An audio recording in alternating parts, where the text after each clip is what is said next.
Here's one of the most dangerous things that happens when men train ourselves not to cry. Let's say, for example, you fall down and you scrape your arm really bad and you scream, you go, ow! You might even curse and you look down and you see the blood or whatever, your arm's all scraped up.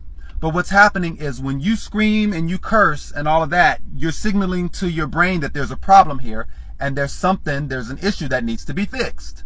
And it's healthy to do that, right? Because what's happening is you're in line with reality. You've fallen down, you've scraped your arm, there's blood. You're not lying to yourself and self-gaslighting and pretending like it's not happening.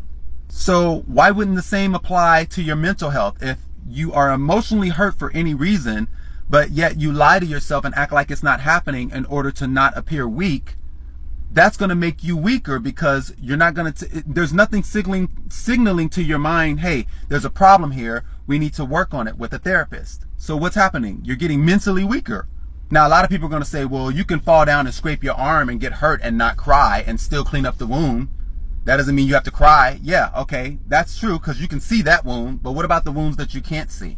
And a lot of those inner wounds that we have can't just be healed like a Band-Aid or like fixing an external wound. We actually can't heal a lot of those wounds without the help of someone else, like a therapist.